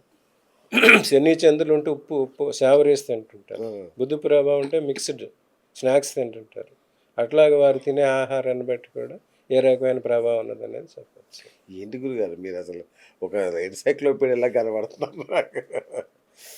ఎంత జ్యోతిష్యం డీటెయిల్డ్ అంటే విషయాలు రాశి ఫలాలు, అబ్బబ్బబ్బా! మాస ఫలాలు, ఆ! దిన ఫలాలు కాదండి. అబ్బబ్బబ్బబ్బా! అద్భుతం. జ్యోతిష్యం అనేది టైప్ స్టడీ అంటారు. అన్ని సిస్టమ్స్. హ్మ్. ఆల్ సిస్టమ్స్ అబ్బా! డిసెక్షన్ అంటారు. ఆ! మెడికల్ పరిభాషలో. కరెక్ట్. అవును. డిసెక్ట్ చేసేస్తాం. అవును. జ్యోతిష్యం సరైన అబ్బా! జ్యోతిష్యుడి జాతకం ఇస్తే ఆ! డిసెక్షన్ చేసేసి చూపిస్తాం. అబ్బబ్బబ్బబ్బా! సూపర్. సూపర్. రైట్ గురుగారు. చాలామందికి వరుసగా ఆడపిల్లలే పుడుతుంటారు. కొందరికి మగపిల్లలే అసలు ఆడపిల్ల సంతానమే ఉండదు ఆ ఇంట్లో. ఇట్లా ఎందుకు జరుగుతది మరి? దేహజాతం, దైవజాతం 2 చెప్పాను ఆ! కదా! చెప్పానుగా వారు సంగమ సమయానికి ఉపజయ స్థానాల్లో పురుష గ్రహాలు ఉంటే పురుషులే పుడతా ఉంటారు. అచ్చా! వారి డిఎన్ఏలో ఆ రకమైన అరేంజ్మెంట్ వస్తుంది, ఓకే. అట్లా వస్తుంది. ఓకే. సో వీళ్ళకి ఇంకోటి ఏంటి, వాళ్ళ వంశంలో తల్లిదండ్రులు తండ్రులు మళ్ళీ పుట్టదలుచుకోకపోతే పురుష సంతానం కలుగుతాం, ఆ! అట్లా స్త్రీ సంతానమే కలుగుతాం. ఆహాహా! ఇంకోటి ఏంటంటే వీళ్ళు కొంతమందికి ఆచారం ఉంటుంటుంది అనమాట. హ్మ్. సో వాళ్ళకి సంవత్సరానికి ఆల్టర్నేట్ ఇయర్లో గర్భం వస్తుంటుంది. కొంతమంది 3 సంవత్సరాలకు ఒకసారి వస్తుంది, కొంతమంది 5 సంవత్సరాలు ఒకసారి, ఒకరికి 12 సంవత్సరాల తర్వాత ఒకసారి ఉంటుంది. బా! అటువంటివి కూడా ఉంటాయి. ఓకే. సో వాళ్ళకి ఏ ఆచారం ఉన్నది, వాళ్ళది ఏ పరిస్థితుల పట్ల వచ్చింది, అది చూసి దాని ప్రకారం చేసుకోవాలి. రైట్. ఇప్పుడు చిరంజీవి గారు మొన్న కామెంట్ చేశారు. మీరు విన్నారో లేదో? నాకొరే ఒక వారసునివిరా రామ్ చరణ్ అని పాపం ఆయన బాధ. ఆయన ఎట్లా అంటున్నాడంటే, హాస్టల్‌లో వార్డెన్‌లా ఉంది నా పరిస్థితి అంటాడు ఆయన. ఇంటి నిండా ఆడపిల్లలే ఉన్నారు. మన లెగసీని కంటిన్యూ చేయడానికి ఒక వారసుడు కావాలని అంటున్నాడు. మరి ఆయనకు ఆ వారసుడు వచ్చే యోగం ఉందా లేదా? సినీ నటుల గురించి నాకు అంతగా తెలియదండి. ఆయన మనిషే కదండీ. చిన్నట్లు అవుతాయండి పాపం ఆయన చిరంజీవి గారు. ఆయన జాతకం పాపులర్‌గా ఉంటది. అట్లాగే ఆయన గురించి కాదుగా, రామ్ చరణ్ వారి జాతకం తల్లిదండ్రుల జాతకాలు రెండు పరిశీలించాలి. ఓకే. ఎవరి తల్లిదండ్రులు? జన్మనిచ్చే తల్లిదండ్రులు. ఆ! ఆ! ఆ! రైట్. ఈయన చెప్పాను అటు 7 తరాలు ఇటు 7 తరాలు ఉంటాయి. ఆ! ఏ లోపం చెప్పాను, ఇన్ని రకాల సంతానం, ఇన్ని అవును. రకాల లోపాలు. అవును. సో అందులో ఏ లోపం వల్ల రావట్లేదు, ఓకే. ఎవరి వల్ల రావట్లేదు, ఓకే. అది కరెక్ట్ టైమింగ్స్ ఎవరైనా ఇస్తే మన ఆ! కారణాలు నిర్వహణలు చెప్పొచ్చు. ఓకే. సో, అవన్నీ చూడాలి. కానీ వాళ్ళు జెన్యున్ ఇన్ఫర్మేషన్ ఎవరికి ఇవ్వరు కదా. ఇవ్వరా? వాళ్ళు ప్రముఖులు మరి వాళ్ళు అన్నీ వాళ్ళ దగ్గర అవునవునవును. ఉంటే వాళ్ళకి ఆల్రెడీ ఆస్థాన విద్వాంసులు, ఆస్థాన జ్యోతిషులు అటువంటి వాళ్ళు ఉంటారు. ఓకే. వాళ్ళ కోసం అచ్చచ్చచ్చ! వాళ్ళకి మాత్రం ఇస్తుంటారు. ఓకే. రైట్. అట్లాగే విన్నాను గురుగారు. కృష్ణంరాజు గారు ఉన్నారు కదా! హీరో ఉమ్, కృష్ణంరాజు. ఉమ్, ఉమ్, ఆయనకు గూడా మగపిల్లలు లేరసలు. ఉమ్, ఆయన సంతానం కోసం విశ్వ ప్రయత్నాలు చేశారు మగపిల్లాడు కలగాలని. ఉమ్, ఇద్దరు భార్యలు ఉమ్, ఆయనకి. అవును, ఇద్దరు భార్య భార్యలకి చనిపోయారు. ఒకటి చనిపోయింది. పుత్రకామేష్టి యాగం చేశాడంట ఆయన. ఎన్నో పూజలు చేశాడు. పుత్రకామేష్టి యాగం కూడా చేశాడు. అయినా సంతానం కలగలేదు. అంటే పుత్రకామేష్టి యాగం చేస్తే పుత్రుడు పుడతాడా? పుత్రకామేష్టి యాగం అనేది ఈ కాలానికి కాదు, ఓకే. వేదకాలానికి పురాణ కాలానికి సంబంధం. అవును. దానికి కొన్ని ప్రత్యేకమైన పరిస్థితులు, నియమాలు, హవిస్సులు, ద్రవ్యాలు ఓకే. ఉంటాయన్నమాట. అవి ఆ, ఈ దాన్ని ఒక పదార్థం అంటారు వండింది, అది వాళ్ళు తయారు చేసి ఇస్తారన్నమాట. అది తింటేనే అవుతుంది. ఓకే. ఈ కాలంలో అంత పెర్ఫెక్ట్గా చేసేవారు ఉన్నారని నేను అనుకోను. హ్మ్. ఇక తర్వాత వచ్చి ఏ రకమైన శాపం ఉన్నది అనేది చూడాలి. ఆ! సో దాని ప్రకారం వస్తుంది. ఓకే. వారికి పుత్ర సంతాన యోగ్యం లేనప్పుడు సంతానం అనేది కలగటం కష్టం. ఓకే. జనరల్గా ఈ ఈ కులాల్లో, యుద్ధ కులాల్లో పూర్వకాలంలో శత్రు సంహారం చేస్తారు కదా, అచ్చచ్చచ్చ! శత్రువులు చనిపోతారు కదా, ఆ శత్రు శాపంతో ఇటువంటి కులనాశనం, ఓడి. వంశం ఆగకూడదు. ఆ! ఆ! ఆ! సో ఎవరైతే ఇదివరకు యుద్ధాలు చేసి శత్రు సంహారం చేసినప్పుడు రాజులు ఆ! ఆ! ఆ! ఆ కాలం యుద్ధాలు చేసి శత్రు సంహారం చేశారు కదా, ఆ శత్రువులు కుల అచ్చచ్చ! నిర్మూలన, వాళ్ళ వంశ నిర్మూలన, మొత్తం వంశాన్ని తుదముట్టించేశారు అనుకోండి, ఆ! ఆ శాపం ఇటు వస్తూ ఉంటుంది. సో ఈ వంశం కూడా తుదముట్టింపు అయిపోతుంది. ఓడియా! సో అందుకోసం ఇదివరకు ఎవరంటే రాజులు యుద్ధాలు చేసి రాజ్యాలకు వచ్చిన తర్వాత అటువంటి పాపాలన్నీ పోవటం కోసం, పరిహారం కోసం ఒక దేవాలయం నిర్మించేవారు అన్నమాట. ఓకే. దేవాలయం నుంచి అక్కడ నిత్య పూజలు దాన్ని చేయటం, దాన్ని అనుసరించడం చేసేవారు. అవన్నీ పాపాలు పరిహారం అంటారు. ఓకే. ఓకే. అటువంటి ఈ కాలంలో లేవు కదా. సో అది. సో ఇప్పుడు వీరి స్థితిని బట్టి ఎటువంటి పరిస్థితి ఉన్నది అనేది చూస్తే చెప్పింది దానికి తగిన సూచన. రైట్. గురుగారు, ఈ మన కౌరవులు ఉమ్. మట్టి కుండలో పుట్టారంటారు కదా! అది ఎట్లా సాధ్యమైంది గురుగారు? ఇప్పుడు అది మీరు కూడా అప్పటి ఐవీఎఫ్ అనుకోవాలా అది? ఐవీఎఫ్ అనేది ఇప్పుడు కాదు, ఇదివరకు మట్టి కుండలో పుట్టలేదు వారు. వాళ్ళు గాంధారి గర్భం విచ్ఛిన్నం జరిగిందన్నమాట. ఆ! గాంధారి గర్భాన్ని అప్పుడు వ్యాసుడు వచ్చి సంరక్షించి ఈ 101 కుండల్లో పెట్టాడు. కుండ అంటే ఘటం, ఆ! ఘటం అంటే సెల్ ఇంగ్లీష్లో. ఆ! ఘటోద్భవుడు, ద్రోణుడిని కూడా కుంభసంభవుడు అంటారు. ఓకే. కుంభసంభవుడు అంటే కుండలో పుట్టాడు అంటారు అందరు. అవును. అది misconception. That is a cell అన్నమాట, టెస్ట్ ట్యూబ్ అన్నమాట. అచ్చచ్చ! ఇప్పుడు టెస్ట్ ట్యూబ్ బేబీలు అందరూ కుంభసంభవులే, అవును. అందరికి ఐవీఎఫ్ చేస్తున్నారు కుంభసంభవం. అవును. ఆ రకంగా అప్పుడు ఆయన ఒక్కొక్కడిని తీసి ఆ పిండాల్ని పరీక్షించాడు. ఇప్పుడు దాన్ని ఏమంటారంటే సొమాటిక్ సెల్స్ అంటారు. ఆ! సొమాటిక్ సెల్స్ అంటే కొన్ని కొన్ని అరటి చెట్లు అటువంటి వాటికి ఆ, అరటిపండు బీజ విత్తనం ఉండదు. అరటిపండు నాటితే అరటి చెట్టు రాదు. ఆ, దాని రూట్ తీసుకుంటారు, ఓకే ఓకే. దుంప. లేకపోతే ఇంకా టెక్నాలజీ ఏమైందంటే ఆ అరటి చెట్టు కాండం తీసి దాని నుంచి వేర్లు సృష్టించి పెట్టిస్తారు. అది సొమాటిక్ అంటారు అన్నమాట. ఉమ్, ఆ రకంగానే ప్రక్రియలో అప్పుడు వ్యాసవ్యాసుడు చేసి వాళ్ళని 101 మందిని ఆ, పూర్ణ రూపం శిశు రూపం వచ్చేలాగా ఆయన చేశాడు. బా, బా, బా. సో ఈ టెక్నాలజీ అప్పటి నుంచే ఉన్నది. అట్లాగే ఇంకోటి భారతంలోనే ఇంకోటి ఉంది. భారత యుద్ధం అయిపోయిన తర్వాత అశ్వత్థామ బ్రహ్మశిరోనామక అస్త్రం ప్రయోగిస్తాడు. ఆ, అప్పుడు ఉత్తరాగర్భంలో ఉన్న శిశువుని చంపేయడానికి వెళ్తాడు. ఆ, ఉత్తరాగర్భంలో ఉన్న అభిమన్యుడు పుత్రుడు, ఆ, అభిమన్యుడు సంతానం ఉత్తరాగర్భంలో ఉంటే ఆ గర్భంలో ఉన్న శిశువుని కూడా చంపేసే బ్రహ్మ శిరోనామకాస్త్రం అశ్వత్థామ ప్రయోగించాడు. బా. That is nothing but laser అన్నమాట. లేజర్ తెలిస్తే అది మిషన్ అయిపోతుంది. ఈ గ్రహణ సమయాల్లో కూడా అలాంటి లేజర్ రేస్ వస్తుంటాయి. సో అటువంటి టైంలో బయటికి రాకుండానే గ్రహణంలో గర్భిణీలు లోనే ఉండమని చెప్పింది అది. ఓ, సో ఆ లేజర్ దాని నుంచి బ్రహ్మ శిరోనామకాస్త్రం నుంచి కృష్ణుడే విష్ణు రూపంలో వెళ్ళి అటు ఆ పిండాన్ని రక్షించటం ప్లస్ ఈ శిరోనామకాస్త్రాన్ని బయటికి పంపించడం చేశాడు. ఓకే ఇటువంటి అన్ని ప్రక్రియలు ఎప్పటి నుంచో వేదకాలం. గురూజీ, ఎంత ట్రై చేసినా, పూజలు చేసినా, డాక్టర్ల దగ్గర పోయినా, ఏం చేసినా కొందరికి సంతాన ప్రాప్తి ఉండదు. ఏం చేయాలి వాళ్ళు? అసలు ఎందుకు అలా జరుగుతుంది? ఇది అనపత్య యోగం చెప్పాం మనం. ఫస్ట్ దైవ దూషణ, దైవ ధిక్కారం, ఇటువంటి దైవానికి సంబంధించిన పితృ సంబంధం ఇద్దరికి అన్ని రకాలుగా పాపాలు చేసిన వాళ్ళకి ఇంక ఈ వంశం ఉండకూడదు అనే నిర్ణయానికి వచ్చినప్పుడు వారికి ఇటుగానే ప్రయత్నం వస్తుంది. ఓకే. సో వాళ్ళు సద్గతులు పొందాలంటే కూపస్తటాక మండూకం ఉద్యానం తదా జలదానం అన్నదానంచ అశ్వత్థారోపణం సప్తం ఏతత్ సర్వం సంతాన సమయే వివ అని. ఓకే. ఎవరికైతే పిల్లలు ఈ రకమైన దోషాలను పిల్లలు పుట్టట్లేదో వాళ్ళకి సప్త సంతానాలు అని ఉన్నాయన్నమాట. ఓకే. కోపం అంటే ఇదివరకు నూతులు తవ్వించడం, తటాకం అంటే చెరువులు తవ్వించడం, మండపం అంటే దేవాలయాలు నిర్మించడం, ఉద్యానవనం కోపస్తటాక మండపం ఉద్యానం, ఈ నాలుగు ఎవరైతే ఏర్పాటు చేస్తారో అవి సంతానం ఇచ్చినంత ఫలితం ఇస్తాయి. తదా జలదానంచి అన్నదానం, అందరికీ జలదానం చేసి రిజర్వాయర్ నిర్మించి వాటర్ ఫెసిలిటీస్ ఇస్తే అది అన్నదానం. వాళ్ళ పేరుని ఆ వంశాన్ని అన్నదానం చేసి తదా అశ్వత్థారోపణం, అశ్వత్థం అంటే రావి చెట్టు అనమాట. ఆ రావి చెట్టుని కానీ మనం పాటామంటే కొన్ని వందల వేల సంవత్సరాలు జీవించుకుంటాం. సో ఈ రకమైన పనులు 7 పనులు ఎవరైతే చేశారో వాళ్ళు సంతానం పొందిన ఫలితం వస్తుంది. ఓకే. సో వాళ్ళకి సద్గతులు కలుస్తాయి. ఓకే. ఈ రకమైన సప్త సంతానాల్లో వారు చేసుకుంటే వారికి మళ్ళీ గతులు లభిస్తాయి. ఓకే.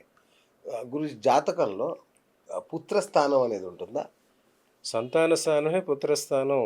ఇదివరకు అంటే పుత్రుడు సంతానం అంటే పుత్రుడు పురుషుడు, అప్పుడంతా మేలు ఓరియంటెడ్ కనుక పుత్ర కామేష్టి పుత్ర సంతానం పుత్రుడే అన్నారనమాట. సంతాన స్థానం అని పంచమ స్థానం, ప్రతి జాతకంలో పంచమ స్థానం సంతాన స్థానం. ఆ సంతాన స్థానంలో పురుష గ్రహాలు పురుష రాశులు ఉంటే వాటిని బట్టి పురుష సంతానం, స్త్రీరాశులు ఉంటే స్త్రీ సంతానం, అట్లా జరుగుతుంది. చెప్పాం కదా, గర్భధారణ సమయానికి ఉపచయ స్థానాల్లో పురుష గ్రహాలు సూర్యుడు కుజుడు గురువు ఉంటే పురుష సంతానం కలుగుతుంది. చంద్రుడు కుజుడు శుక్రుడు ఉంటే స్త్రీ సంతానం కలుగుతుంది. ఓకే. ఆ స్థానాలను బట్టి తెలుస్తుంది. ఇక కవలలు పడతారు, ట్విన్స్ అనమాట. మేనకన్యా లగ్నాల్లో మేనకన్య రాశుల సంభోగ సమయానికి గురువు బుధుడు కుజు శుక్రు చంద్రుల ప్రభావం ఉంటే కవలలు పడతారు, ఆడపిల్లలు పడతారు. ధనుస్సు మిథును రాశుల్లో బుధ గురు సంచారం ఉండి సూర్య కుజ ప్రభావం ఉంటే వాళ్ళకి కవలలు మగపిల్లలు పడతారు. ఓకే. ఆ దిస్వభావ రాశులు అయినప్పుడు ఏం జరుగుతుందంటే ఈ రెండు కాంబినేషన్ మారితే ఒక ఆడ ఒక మగ. ఓకే. అవి కూడా పెడతారు. సో కవలలు ఇద్దరు మగాన, ఇద్దరు ఆడ, లేదా ఆడ మగ, ఇవన్నీ కూడా ఆ పరిస్థితులను బట్టి గ్రహగతులను బట్టి వస్తాయి. సో దీని అంతటికి మూలం సంభోగ సమయం. ఆ సమయం. అవి తెలుసుకున్నారంటే ఇటువంటివన్నీ కూడా. గురూజీ మీరు హస్తం కూడా చూస్తారా?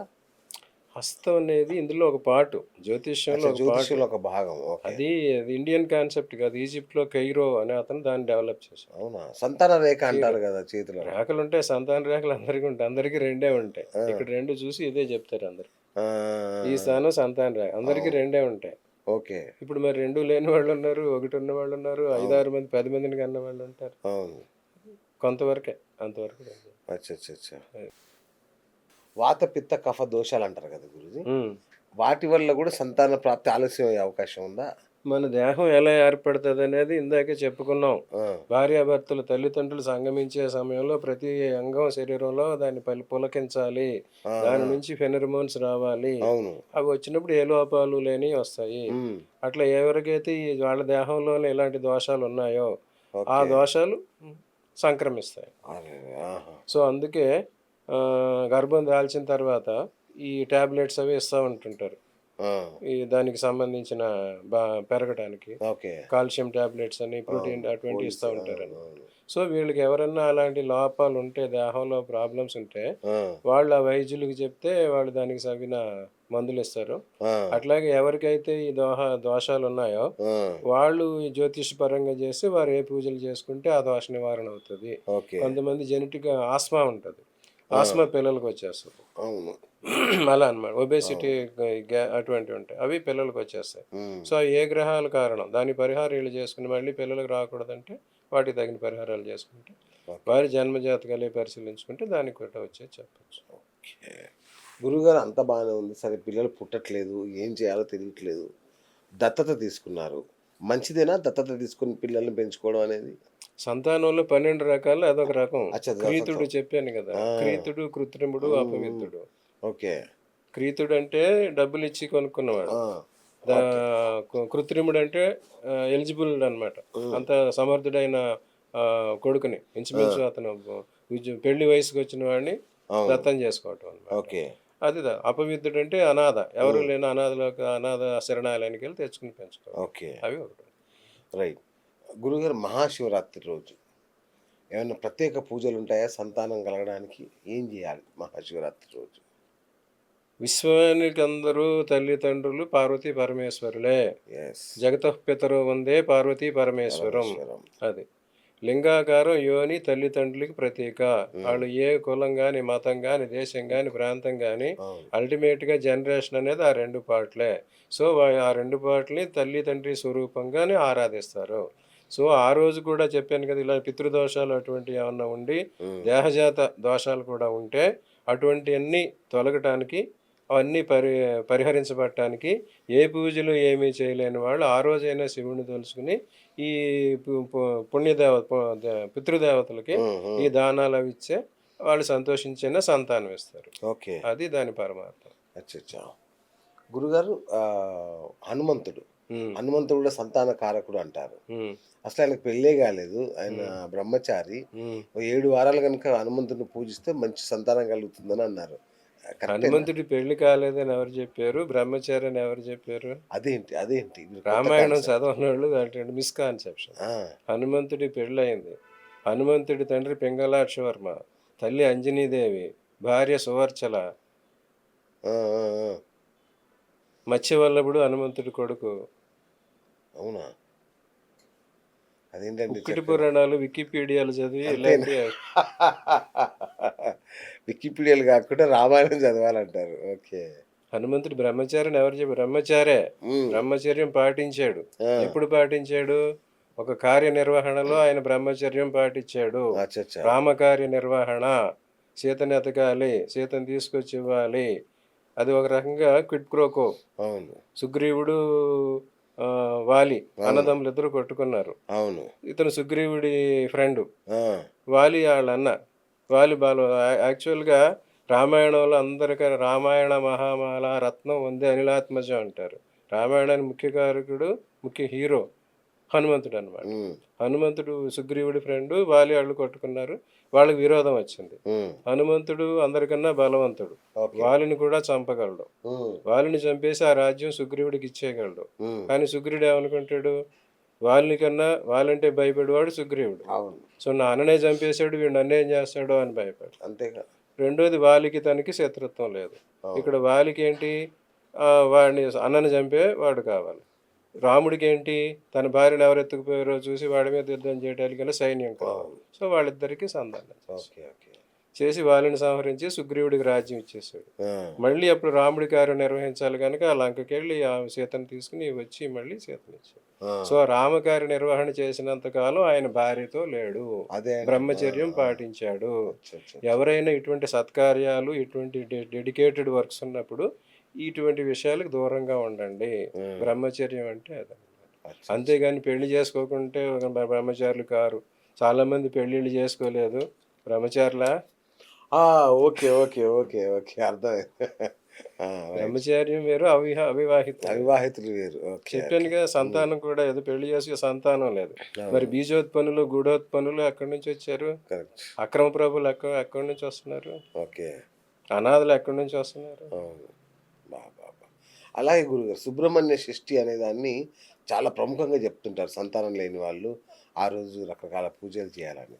ఏంటి సుబ్రహ్మణ్య షష్ఠి, ఏం చేయాలి? ఈ 9 శాపాల్లో ఒక్కొక్కటి వరుసగా అడుగుతున్నారు మీరు. అవును. ఈ 9 శాపాల్లో ఎవరైతే సర్పశాపం, ఆ సర్పశాపం తక్కువ స్థాయిలో ఉన్న వాళ్ళకి ఈ సుబ్రహ్మణ్య స్వామి అనుగ్రహం వల్ల సంతానం కలుగుతుంది. ఆ సర్పశాపం ఇంకా ఎక్కువగా ఉందంటే వాళ్ళు సర్పశాంతులు, హోమాలు, నాగ ప్రతిష్ఠ అటువంటివి చేసుకోవాలి. ఇట్లాగే ఇంక వరుస పెట్టి అన్నిటికీ రెమెడీస్ చెప్పేస్తాం, మీ డౌట్స్ చెప్పేసేయండి. దైవశాప నివారణకి దైవ పూజ చేయాలి, గురు పూజ చేయాలి, ఆలయ నిర్మాణాలు, ఈ సప్త సంతానాలకు సంబంధించి చేసుకుంటే వాళ్ళకి మెచ్చి మళ్ళీ దేవుడు ఇస్తాడు. పితృశాపం అంటే పితృపూజ చేయాలి, పితృపూజ చేయాలి. పితృకారకుడు శివుడు, శివారాధన చేయాలి అన్నమాట. శివరాధన చేసి పితృశాపం. మాతృశాపంతో ఎవరికైతే సంతానం కలగటం లేదో ఈ పరిహారాలన్నీ పాటిస్తే పార్వతీమాత ఆమెకి చేసుకోవాలన్నమాట. ఆమె పూజలు చేసుకోవాలి. అప్పుడు తల్లి మాతృశాపంతోనే పోతాయి. భ్రాతృశాపంతో ఎవరైతే సంతానం కలగట్లేదో, బాధలు పడుతున్నారో వాళ్ళు సుబ్రహ్మణ్య స్వామిని పూజించాలి. సుబ్రహ్మణ్య స్వామికి చేస్తే ప్లస్ సర్పశాపం తక్కువ స్థాయిలో ఉన్న వాళ్ళకి వస్తుంది. మాతుల శాపం, మేనమామ కానీ మామగారు కానీ శాపం పెడితే సంతానం కలగకపోతే వాళ్ళు నారాయణ సేవ చేయాలి, నారాయణ పూజ చేయాలి, విష్ణువుని అర్చించాలి, లక్ష గాయత్రి చేయాలి, తులసి కళ్యాణం చేయించాలి. ఇలాంటివి చేస్తే వాళ్ళకి మాతుల శాపం తొలగిపోయి సంతానం కలుగుతుంది. ఇంకా పత్ని శాపం, ఎవరైతే భార్యని పిల్లలు కానలేదు, నువ్వు గొడ్రాలివి అని బాధ పెడితే ఆమె చనిపోద్దో, ఆమె శాపం పరిహారం కావాలంటే శుక్రుడిగా ఆరాధించాలి. శుక్రుడికి అధిష్టాన దేవతలు అమ్మవారిని ఆరాధించాలి, లక్ష్మీ అనుగ్రహం సంపాదించాలి. ఎవరైనా బాలింతలు వాళ్ళు ధనం లేక ఇబ్బంది పడుతుంటే వాడికి పురిటికి సహాయం చేయాలి. అటువంటిప్పుడు వాళ్ళకి ఆ శాపం తొలగిపోతుంది. ఇవన్నీ ఈ రకాలుగా ఈ శాప పరిహారాలు. ఇంకా 2 పేర్లు. శత్రుశాపం. ఆ శత్రుశాపాన్ని పరిహరించేవాడు హనుమంతుడు. శత్రు నిర్జనం చేసేవాడు హనుమంతుడు. అట్లాగే శత్రుశాపం ఎవరి వల్ల వచ్చింది, ఏ రకమైన శత్రుశాపం? అప్పుడు సంతాన పాశుపతం అని ఉంటుంది అన్నమాట. సంతాన పాశుపతం చేసుకుంటే ఆ కారణం కరెక్ట్గా ఏ గ్రహం వల్ల, ఏ దోషం వల్ల జరిగింది చూసుకుంటే వారికి సంతానం కలిగే అవకాశం ఉంటుంది. గణేశుడిని మర్చిపోయారు. గణేశుడి వల్ల కూడా సంతానం కలుగుతుంది అన్నారు. గణేశుడు రాహువు, మీరు అది నెక్స్ట్ ఎపిసోడ్, నెక్స్ట్ పాయింట్ అది. మీరు ఇంతవరకు సంతానం ఎన్ని రకాలు, సంతాన లోపాలు ఎన్ని రకాలు, అక్కడ వరకు వచ్చారు. నెక్స్ట్ క్వశ్చన్ ఉంది మీది. రైట్. గణేశుడు పూజిస్తే కూడా సంతానం కలుగుతుంది అంటున్నారు. అది ఎట్లా? గణేశుని ఎలా పూజించాలి? బుధగ్రహ దోషం ఉన్నప్పుడు, కేతుగ్రహ దోషం ఉన్నప్పుడు గణేశుని పూజిస్తే సంతానం. ఇంకొక విచిత్రమైనది ఉంది గురుగారు. అట్ల తద్ది అనే ఒక పండుగ ఉంటుంది, మన ఆంధ్రాలో చూసాం కదా. ఆ పండగ పరమార్థం కూడా సంతానమే అంట. అంటే మంచి సంతానం కలగాలి అంటే అట్ల తద్ది జరుపుకోవాలి అని చెప్తారు. అది స్త్రీలకి ఎవరైనా మాతృశాపం, భ్రాతృశాపం అటువంటి స్త్రీలకు సంబంధించిన ఎవరైనా దిష్టులు, శాపాలు, బాధలు ఉంటే అటువంటి ముత్తైదువుల్ని పూజించి వాళ్ళకి ఇటువంటి పెడితే వాళ్ళ దేహంతో ఉన్న బాధలన్నీ తొలగిపోయి, ఈ దృష్టి దోషాలన్నీ తొలగిపోయి వాళ్ళకి సత్సంతానం కలిగి యోగ్యత కలుగుతుంది. సో దానికి అది ఆచరించమని. అసలు ప్రసవం ఎలా జరుగుతుంది గురుగారు? సరే, ఇవన్నీ అయిపోయి కష్టాలన్నీ తీరినాయి అనుకుందాం. దానికి మళ్ళీ మనం సంభోగ సమయానికే వెళ్ళాలి. ఓహ్! అవునా? తల్లిదండ్రులు సృష్టి కార్యం హ్మ్. ప్రారంభించిన లగ్నం చూడాలి. ఆహాహాహా! ఆ లగ్నానికి హ్మ్, 4, 5 స్థానాల్లో శుభగ్రహాలుంటే హ్మ్. వారికి సుఖప్రసవం జరుగుతుంది. అచ్చా! ఇంట్లోనే జరుగుతుంది. ఓకే. 5, 7, 6 స్థానాల్లో కొంచెం మిక్స్‌డ్‌గా హ్మ్. శుభగ్రహాలు కావు, హ్మ్. చెడు గ్రహాలు కావు. అటువంటప్పుడు హాస్పిటల్‌లో జరుగుతుంది. అచ్చా! కష్టప్రసవం అంటారు. హ్మ్. అక్కడ కుజుడు, రాహువు అటువంటి వాళ్ళున్నారంటే ఆపరేషన్, సిజేరియన్, సి అచ్చా! సెక్షన్. ఆ! ఓకే. ఆ సమయానికి చంద్రుడు, కుజుడు ప్రభావం ఉందంటే హ్మ్. వాళ్ళు మార్గమధ్యంలో ప్రసవిస్తారు. ఓహ్! హాస్పిటల్‌కి వెళ్తున్నప్పుడు ఆ! ఆ మధ్యలోనే ప్రసవం అయిపోతుంది. ఓకే. కొన్ని చోట్ల మా ప్రసవం హాస్పిటల్‌కి తీసుకురాలేని పరిస్థితులుంటాయి. అవును. కొన్ని కరెక్ట్. అరకు అటువంటి చోట కరెక్ట్. ఆ! వాళ్ళని డోలీలు కట్టి అవును. తీసుకొస్తా ఉంటారు. అవును. తీసుకొచ్చినప్పుడు ఏ చెట్టు కిందో ప్రసవం అయిపోతుంది. అబ్బబ్బా! ఆ! దానికి కూడా చంద్రుడి దోషం కారణం. ఆ! ఇన్ని రకాలుంటాయి. Okay. So, everything depends upon the time అచ్చా! When our parents copulate. Right. గురుగారు ఇప్పుడు కొందరు సంతానం సంతాన క్షయం అంటాం గదా! పుట్టి చచ్చిపోతుంటారు. ఇవన్నీ చూస్తుంటారు గదా! మరి అలాంటి సంతానాన్ని చక్కగా కాపాడుకోవాలి అంటే ఏమన్నా పూజలు, వ్రతాలు, దోష పరిహారాలు ఏమన్నా ఉంటాయా గురుగారు? అదే మనం 3 వచ్చే సంతాన లోపం, సంతాన క్షయం. ఆ! ఈ 2 శాపాలేనన్నమాట. అవును. సో, సంతాన లోపానికి ఈ చేసిన పాపాలన్నీ మినిమమ్‌లో ఉంటే హ్మ్. అది సంతాన లోపం వస్తది. దానికి పరిహారాలు చేసుకుంటే మళ్ళీ సంతానం కలుగుతుంది. ఓకే. కానీ దానికన్నా తీవ్రమైన పాపాలు చేసిన వారికి సంతాన క్షయం అవుతుంది. ఓకే. దానికి కారక గ్రహాలొచ్చి రాహువు, కేతువు, కుజుడునమాట. హ్మ్. సో, రాహువు, కేతువు, కుజుడు మినిమమ్‌లో ఉంటే చెప్పుకున్నాం. ఓకే. ఎవరికైతే దేహంలో ఈ వృశ్చిక లగ్నం, వృశ్చిక స్థానం అటువంటి వాళ్ళకి హ్మ్. ఈ ఎగ్ ఫార్మేషన్ కాకపోవటం, ఈ స్పెర్మ్ ఫార్మేషన్ కాకపోవటం, ఫెర్టిలైజేషన్ కాకపోవటం, వీళ్ళలో ఫాలోపియన్ ట్యూబ్స్ మూసుకుపోవటం, హ్మ్. వీళ్ళలో స్పెర్మ్ కౌంట్ లేకపోవటం, ఈ స్పెర్మ్ మూవ్‌మెంట్ డెడ్ సెల్స్ ఉండటం, హ్మ్. అటువంటి వాటికి కారకుడు కేతువు అన్నమాట. ఓకే. అబార్షన్స్ కారకుడు రాహువు. ఓహ్! తర్వాత పిల్లలు పుట్టి చనిపోతూ ఉంటారు. పురిట్లోనే చనిపోతారు. లేకపోతే వితిన్ మంత్స్ చనిపోతారు. అవును. దానికి కుజుడు కారకుడన్నమాట. ఓహ్! సో, సంతాన క్షయం ఆ రకంగా జరుగుద్ది. ఓకే. తర్వాత కొంతకాలం 30 లోపు 30 వరకు పెట్టి 30 లోపు చనిపోతారు పిల్లలు. హ్మ్. అవును. అది అల్పాయుష్ అంటారన్నమాట. ఆ! ఆ అల్పాయుష్‌కి కారకులు వాళ్ళు పూర్వజన్మలో చేసుకున్న పాపాలు, ప్లస్ తల్లిదండ్రులు చేసిన పాపాలు కూడా ఉంటాయి. ఓకే. సో, అప్పుడు ఏ రకంగా మరణం యాక్సిడెంట్స్‌లో చనిపోతుంటారు కొంతమంది. హ్మ్. హ్మ్. కుజుడి ప్రభావం అవుతుంది. అచ్చచ్చా! విహారయాత్రలకెళ్ళి గండాల్లో చనిపోతుంటారు. అవును. జలగండం. అవును. చంద్రుడి బ్యాడ్ అయితే జలగండంలో చనిపోతారు. హ్మ్. సూర్యుడు బ్యాడ్ అయితే అగ్ని ప్రమాదాల్లో చనిపోతారు. బుధుడు బ్యాడ్ అయితే తలకు దెబ్బలు జరిగి చనిపోతారు. ఓకే. కుజుడు బ్యాడ్ యాక్సిడెంట్‌లో చనిపోతారు. గురువు బ్యాడ్ అయితే ఈ ఒబేసిటీ, గ్లాండ్స్ అటువంటివి వచ్చి విపరీతంగా శరీరం పెరిగిపోతుంటుంది. హ్మ్. దాంతో చనిపోతారు. ఓకే. శుక్రుడు బ్యాడ్ అయితే వ్యసనాల వల్ల చనిపోతారు. ఓకే. ఎయిడ్స్ అటువంటి వ్యసనాలు. ఓహ్! శని బ్యాడ్ అయితే స్టాంపీడ్స్‌లో లోయల్లో పడిపోయి చనిపోతారు. అబ్బా! తొక్కిసలాటలో అవును. చనిపోవటం. అవును. రాహువు, కేతులు అంటే సంఘాత మరణాలన్నమాట. హ్మ్. Group plane accident, train accidents okay. అటువంటి వాటిలో చనిపోతారు. ఓహ్! కేతువు కారకుడైన ఇలాగ సంఘాత మరణాలు ఈ హ్మ్. దేవాలయాలు, అటువంటి పుష్కరాలు, అటువంటి కుంభమేళాల్లో మన జరిగింది అటువంటి. అవును. అటువంటి చోటుకెళ్ళి చనిపోతారు. ఓకే. ఇది జనరల్‌గా ఉన్నదా? వాళ్ళకి ఆ కారణం ఉన్నదా? So, okay. సుతక్షయానికి, సంతాన క్షయానికి కారకులు ఈ గ్రహాలు. ఓకే. ఓకే. మెయిన్‌గా కుజుడు, రాహువు, కేతువు, వాళ్ళ శని. వాళ్ళ పూజలు జేసుకోవాలి. వాళ్ళ ఏ దోషం ఉంది. ఆ! చేసి ఆ బిడ్డ జాతకం చూసుకోవాలి, తల్లిదండ్రుల జాతకం చూడాలి. అచ్చచ్చా! So, okay. అప్పుడు ఇద్దరి వల్ల ఎవరి దోషం ఉన్నదనేది చూసి వాళ్ళు అందుకే జ్యోతిష్యుడు ముందు సంతాన భావం చూస్తాడన్నమాట. ఓకే. ఓకే. ఓకే. జన్మజాతకం పుట్టిన వెంటనే చూసిన వెంటనే ఆయుష్ యోగం చూసుకోవాలి. హ్మ్. ఆయుష్ భావం చూసి వీళ్ళు కరెక్ట్‌గానే ఉన్నది. అప్పుడు అచ్చచ్చచ్చా! మిగతా వాటికి ఓకే. ఓకే. రైట్. గురుగారు రైట్. నాకు ఆల్‌మోస్ట్ నా సందేహాలన్నీ తీరిపోయినట్టే. ఈ సంతానానికి సంబంధించి మన ప్రేక్షకులు ఏమైనా ఉంటే కామెంట్ రూపంలో రాస్తే నెక్స్ట్ గురుగారి దగ్గర అంటే మీకేమైనా సంతాన లోపానికి సంబంధించిన సందేహాలుంటే కింద కామెంట్ బాక్స్‌లో రాయండి. అది నేను నెక్స్ట్ టైమ్ గురువుగారికి చెప్పి మీ సమాధానం నేను తీసుకునే ప్రయత్నం చేస్తాను. హ్మ్. ఇప్పుడు గురుగారు ఇప్పుడు ఈ కృత్రిమ గర్భధారణ, ఐవీఎఫ్, హ్మ్. సరోగసీ హ్మ్. ఇట్లా రకరకాల గర్భధారణ పద్ధతులొచ్చాయి ఇప్పుడు. హ్మ్. సో, అవి మంచివేనా? ఏది కృత్రిమైంది మంచిది కాదు. భగవంతుడి అనుగ్రహం లేనిదే అటువంటివి జరగవన్నమాట. భగవంతుడు ఒక సిస్టమ్ అరేంజ్ చేశాడు. 2 దేహాలు కలవాలి, 2 శరీరాలు కలవాలి, శరీరం నుంచి రావాలి. యోనిజులు అంటారనమాట. యోని జన్మం జరగాలి. యోనిలోంచి వచ్చినప్పుడు కొన్ని పాపాలు, పుణ్యాలు పరిహారం అయిపోతాయి. సో తల్లి గర్భంలో ఉండాలి, 9 నెలలు అది అనుభవించాలి. ఆ తర్వాత యోని మార్గం ద్వారానే బయటికి రావాలి. ఆ యోని మార్గంలో బయటికి రాలేదంటే రాక్షసత్వానికి చెప్పాలి. సీత అయోనిజ కదా మరి. సీత అయోనిజ, సీత పుట్టుక వేరే. అయోనిజ కొంతమంది రాముడు అయోనిజుడే మరి. రాముడు దీనివల్ల వ్రతం, దీనివల్ల పుట్టినవాడు, ప్రసాదం వల్ల పుట్టినవాడు, తల్లిదండ్రుల సంగమం వల్ల పుట్టినవాడు కాదు. ఆ రకంగా ఉంటుంది.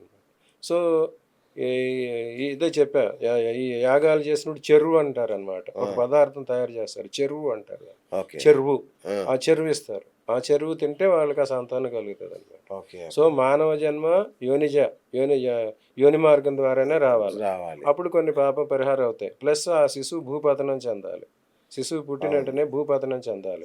అందుకే భూమాత అన్నారు అనమాట. మొదటి స్పర్శ శిశువుకి భూమాత. అప్పుడు భూమి తనలో రిజిస్టర్ చేసుకుంటుంది, వీడు నా బిడ్డ అని. అందుకోసం 5-6 ఏళ్ళ దాకా పిల్లలు పరిగెత్తి పడినా కింద పడినా వాళ్ళకి దెబ్బలు తగలవు. ఆ భూమి కాపాడుతుంది. రెండో స్పర్శ తల్లి స్పర్శ రావాలి. మూడో స్పర్శ తండ్రి స్పర్శ రావాలి. మా పిల్లలకి కాలికి మట్టి అంటకుండా పెంచుతా ఉంటారు కదా, అది తప్పు. భూస్పర్శ కావాలి, భూపతనం చెందాలి. నేను భూమి మీద పడ్డప్పటి నుంచే అంటారు. భూమి మీద పడటం అంటే అది ఇదివరకు ప్రసవాలు నించోబెట్టే చేసేవారు. అప్పుడు ప్రసవించిన శిశువు భూమి మీద పడాలి, భూపతనం.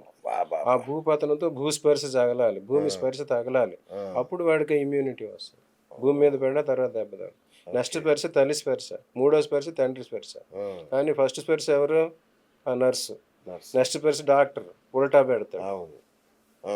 తర్వాత తీసుకెళ్ళి వాష్ చేస్తారు, పట్టుకొచ్చి అప్పుడు తల్లి పక్క పెడతారు. వాళ్ళంతా ఏ పరిస్థితిలో ఉన్నారు? ఆ బిడ్డను ఫస్ట్ ముట్టుకున్న వాళ్ళ మానసిక పరిస్థితి ఎట్లా ఉంది, శారీరక పరిస్థితి ఎట్లా ఉంది, ఏ భావంతో ఉన్నారు? అసలు గర్భం నుంచి బయటకు చీల్చుకురావటం వృశ్చిక లక్షణం. వృశ్చికాలు గర్భం చీల్చుకుని బయటకు పుట్టుకొస్తారు, అది ఆ లక్షణం. గర్భ విచ్ఛిత్తి, ఆ గర్భ విచ్ఛిత్తి రాక్షస జన్మ. ఆ రాక్షస ప్రవృత్తి జరుగుతుంది. ఆ రాక్షస ప్రవృత్తి పెరిగిపోతుంది. సో ఆల్మోస్ట్ సహజ ప్రసవం జరగకపోతే ఇలాంటి అనర్థాలు వస్తాయి. ఇంకా స్త్రీత్వానికి మెయిన్ పురుషుడు ఇందాక చెప్పుకున్నాం మనం, ప్యూబర్టీ నుంచి స్త్రీ వస్తుంది అనమాట. ప్యూబర్టీ వచ్చినప్పుడు వీరికి సన సంపద, మేష సంపద అది వస్తుంది. కాటుక కంటి నీరు చనుకట్టు పయంబడేయాల నేర్చదో, గోటక దైత్యమర్దుని గాదిలి గోడాల అన్నాడు పోతన. కుచోన్నతే కుంకుమ రాగసోణే పుండ్రేక్షు పాశాంకుశ పుష్పబాణ హస్తే నమస్తే నమస్తే జగదేక మాత అన్నాడు కాళిదాసు. వాళ్ళు కుచదృష్టి ఎందుకు చూసారంటే స్త్రీత్వానికి ప్రత్యేక కుచత్. రైట్. ఇప్పుడు అదంతా ఫ్యాషన్ అయిపోయింది. They are exhibiting their cleavage to attract. అది ఒక ఫెమినిటీకి సింబల్. బట్ దాని సెకండ్ పర్పస్ ఉంది. అవి స్తన్యాలంటే పిల్లలకి క్షీరం ఇవ్వడానికి ఏర్పాటు చేసిన సిస్టమ్, అంతే కదా. దాన్ని ఈ రకంగా వాడుకుంటున్నారు కానీ రెండో రకంగా వాడుకోవట్లేదు. నెక్స్ట్ ఇంకోటి ఏంటి, స్త్రీత్వానికి పరిపూర్ణం గర్భధారణ. ఆమె ఎప్పుడైతే ఇప్పుడు ప్యూబర్టీ అనేది ఒక లెవెల్ అయితే, సెకండ్ లెవెల్ గర్భం ధరించిన వాళ్ళకి సీమంతం అని చేస్తాం. అక్కడ కొన్ని ప్రక్రియలు పెళ్లిలాగా చేస్తారు. అవి చెప్తే సీమంతం అని చేస్తారు. సీమ అంతం అంటే సీమ అంతం, అంతవరకు ఆమె కన్య. ఎప్పుడైతే గర్భం దాల్చిందో ఆమె తరుణి అవుతుంది. అందుకోసం ఆ సీమ కన్నెచెర అంటారు. కొంత పెళ్లి కాకపోతే కన్నెచెర వేయడలేదంటారు. సో ఆ కన్నెచెర అక్కడతో వీడిపోయి ఆ సీమ అంతం అయిపోయింది, బార్డర్ కంప్లీట్ అయిపోయింది. So you are stepping into another field. అది సీమంతం, అది సెలబ్రేట్ చేస్తుంది. మళ్ళీ 3వ నెలలో 21వ రోజు నుంచి, గర్భం దాల్చిన 21వ రోజు నుంచి 3వ నెలలోపు గర్భస్థ శిశువుకి లింగ నిర్ధారణ జరుగుతుంది, సెక్స్ డిటర్మినేషన్. సో అటువంటిప్పుడు పుత్రుడు కావాలని పుంసవనం అని ఒక ప్రక్రియ ఉంది, అది చేస్తారు. పురుషులు కావాలంటే అన్నీ చేస్తారు. అదేంటంటే ముందు ఆ కాలంలో పుత్ర సంతానం ముందు కావాలి అని చేసుకుని ప్రక్రియలు. ఇలాగ ఒక్కొక్క లెవెల్లో ఒక్కొక్క సిస్టము, కొన్ని ప్రక్రియలు ఉన్నాయి. అవన్నీ ఎవరు చాటచ్చు. ఇప్పుడు ఏంటి, పిల్లల్ని కంటమే నామోషి అయిపోయింది, గర్భధారణ ఇంకా నామోషి అయిపోయింది. ఆ గర్భం ధరించటమే వాళ్ళకి అవమానంగా జరిగి వేరే అర్ధ గర్భంలో పెడుతున్నారు. సో అర్ధ గర్భంలో పెరిగిన వాడు ఎంతసేపు 9 నెలలు తల్లి స్పర్శ వాడికి 9 నెలలు ఉంటుంది. ఏ గర్భంలో వాడైతే పెరిగాడో ఆమె వాడికి తల్లిగా అవుతుంది తప్ప ఈమె కాదు. సో ఆ పరిస్థితి చేసినప్పుడు తల్లిని ఎలాగో విద్వేషణ వస్తుంది, వాళ్ళు ఉండరు అనమాట. అట్లా ఓకే. ఇంకా తర్వాత జరిగేది ఏంటి, ఐవీఎఫ్లు వచ్చినాయి. ఐవీఎఫ్లు వచ్చేసరికి రకరకాలు చేస్తున్నారు ఇప్పుడు. ఇదివరకైతే అప్పుడు కౌరవులు పాండవులు వాళ్ళకి పుత్ర సంతానం కావాలి కౌరవులకి. అప్పుడు శతపుత్రులు ఉంటేనే, ఒక మహారాజు ఉన్నాడు శతపుత్రులు ఎవరైనా సరే, వశిష్ఠుడికి 100 మంది పుత్రులు, విశ్వామిత్రుడికి 100 మంది పుత్రులు, అట్లా 100 మంది పుత్రులు ఉంటేనే పుత్ర సంతానంగా లెక్క తీసేవారు. సో అప్పుడు కౌరవులు వాళ్ళు ఈ రాజ్యపాలన నాటికి కావాలి కనుక 100 మంది సంతానం కావాలి కనుక 100 మంది సంతానాన్ని చేశాడు. ప్లస్ ఆడపిల్లలు ఏందో జీవితం లేదని ఒక ఒక ఆడపిల్ల దుశ్శలని 101 కుండల్లో అప్పుడు వ్యాసుడు అరేంజ్ చేశాడు. ఇప్పుడు అదే సిస్టమ్ ఇప్పుడు డాక్టర్స్ కూడా చేస్తున్నారు. ఓకే. కానీ ఏం చేస్తున్నారు, they are doing the same. Fertilise చేయటం, మగ ఆడ అలా చేయటం. నెక్స్ట్ ఇంకోటి కావాలంటే ట్విన్స్ చేయటం. ఆ ట్విన్స్లో మళ్ళీ ఇందాక ఇద్దరు మగ ఇద్దరు ఆడ మగ ఇట్లా చేయటం. ఇన్ని రకాల టెస్ట్ ప్రక్రియలు చేస్తున్నారు. చేసి వీళ్ళు ఏది అడిగితే అది నుంచి మిగతా వాటిని వాళ్ళు డిస్ట్రాయ్ చేసేస్తారు. అది దట్ ఈస్ ఈక్వల్ టు భ్రూణ హత్య, అబార్షన్. ఆ పాపం వాళ్ళకు కూడా. ఇప్పుడు ఏదో దీనికోసం ధనం కోసం వాళ్ళు చేస్తున్నాం అనుకుంటున్నారు. వారి నెక్స్ట్ జనరేషన్ ఏమైపోతుందో వాళ్ళు చూసుకోవాలి. వాళ్ళకి అనపత్యయోగం అటువంటివి వస్తాయి. ఓకే. సో మానవ జన్మ ఇచ్చింది ధర్మార్థ కామ మోక్షాలు పాటించి ధర్మంగా బతికి అర్థం సంపాదించి కామ్యాలు తీర్చుకుని మోక్షం పొందండి అనేది ప్రక్రియ. అవి మానేసి ఆల్టర్నేట్ మెజర్స్ కానీ డిఫరెంట్ మెజర్స్ కానీ చేసుకున్నప్పుడు ఇలాగ రాక్షస ప్రవృత్తి, రాక్షస సంతానం కలుగుతుంది. దాంతో వచ్చే అనర్థాలు చూస్తున్నాము.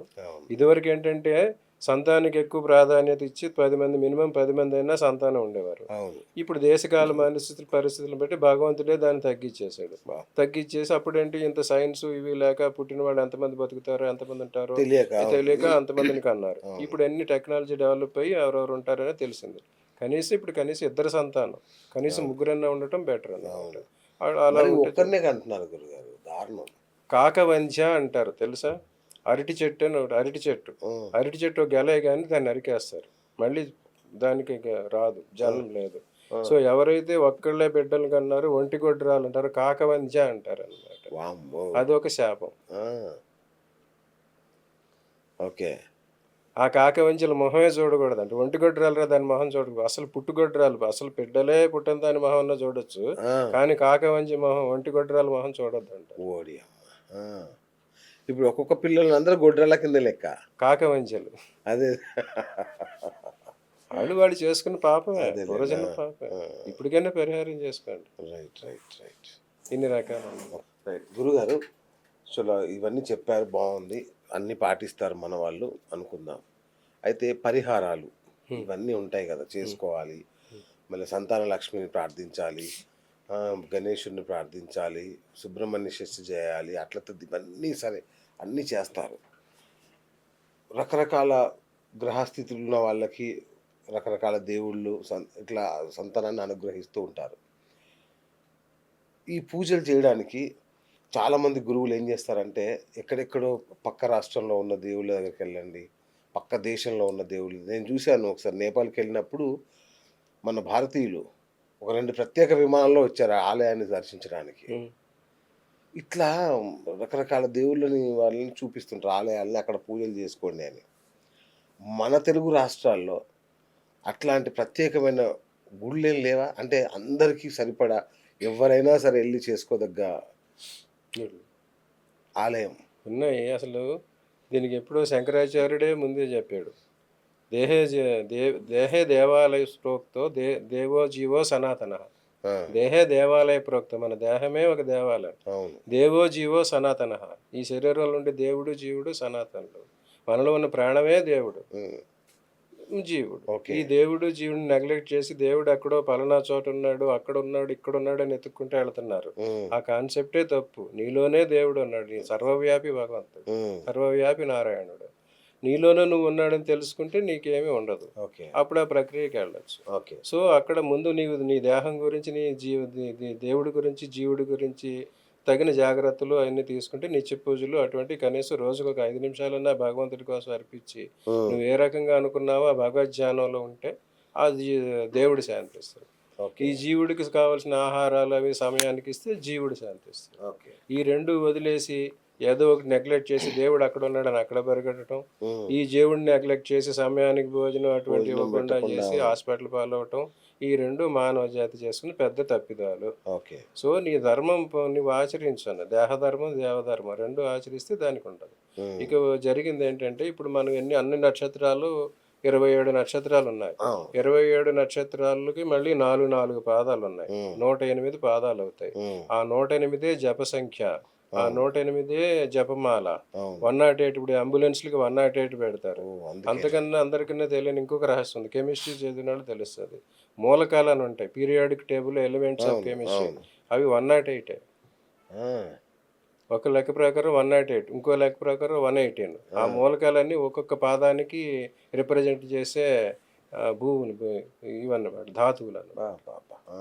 సైన్స్‌కి సైన్స్ ఎక్కడుంది? సైన్సే జ్యోతిష్యం, జ్యోతిష్యం సైన్స్ జ్యోతిష్యం, లాగా ఉంది. సైన్స్ అబ్బా! ఇవన్నీ సరిగ్గా ఎక్స్‌ప్లెయిన్ చేయగలరు. ఆ! 108 మూలకాలు, 108 ధాతువులు. ఆ హ్మ్. 108 పాదాలు.